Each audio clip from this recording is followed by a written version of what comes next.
Most confident yet on the new album, The Lover in Me. Does that really reflect your state of mind during the recording? Well, I guess so.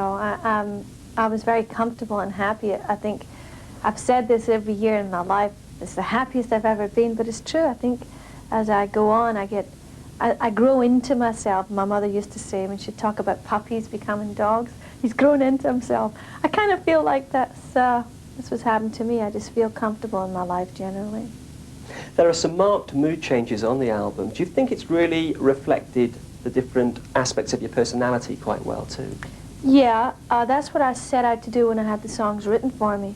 I wanted to use different aspects of my personality, take them and magnify them. I mean, they're not exactly me, but to take the strong, strident, confident side, which is evident in songs like The Lover in Me and No Deposit, No Return, and take the moodier side, like Days Like This, and the vulnerable side in some of the ballads. So I think it does kind of give an overall picture of some of my personality traits, but it's not a biographical work. The songs don't tell the story of my life. You've made your home in LA. Why did you decide to go out there in the first place? Well, I was living in London, and I found myself that I was never at home. I was constantly living in hotels in the States because I was traveling so much throughout the States, doing tours and television all over the place, and I was always in a hotel. So I decided it was time to buy a house there.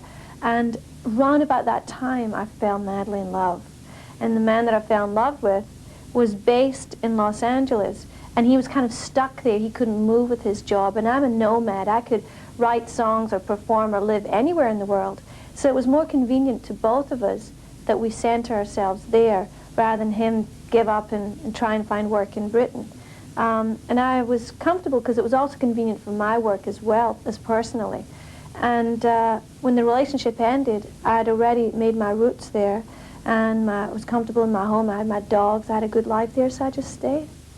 Do you feel that you were perhaps suffering from a credibility gap at home because your career was launched by Esther Ranson's program, The Big Time, and so on? I don't think it was so much credibility in taking me seriously. I just don't think they liked the music. People weren't buying the records. I would have been very happy if they weren't taking me seriously and buying my records. Now, Prince has produced a couple of tracks on the new LP. I know you've worked with him before. What's so special about Prince? He's unique. There's no one like him. There really isn't. He works in his own way. He walks to his own drum, so to speak. He follows his own instinct musically, and he really helps me a lot as an artist. He opened up my approach to performing and to singing.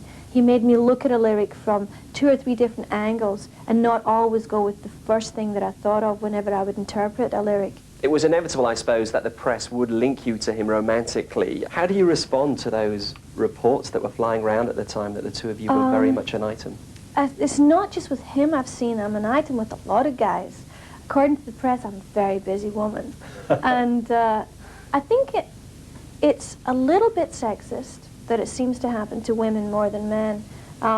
If you're working with a man, they assume that there's an intimate relationship going on. You find it hard to believe that that the male interest in you has got to be something other than superficial. But I don't kind of like protest too much my innocence. I just state it simply. We're colleagues and we're friends, and that's it. And if people don't choose to accept it, fine. You seem to be at a very comfortable stage of your life now, Sheena, but what about the future? Do you plan to get married, have children? I'm very comfortable with myself, but not in the terms of comfortable as in looking for my retirement home plot, you know.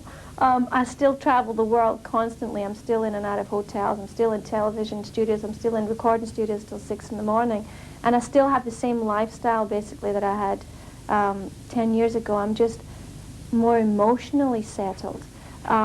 Children, yes, not this year, but who knows when? Next year, the year after, 10 years, I don't know. So it will have to be really an emotional decision. When I feel the time is right, that's when I'll have kids, and hopefully God will say, okay, you want it, you can have it.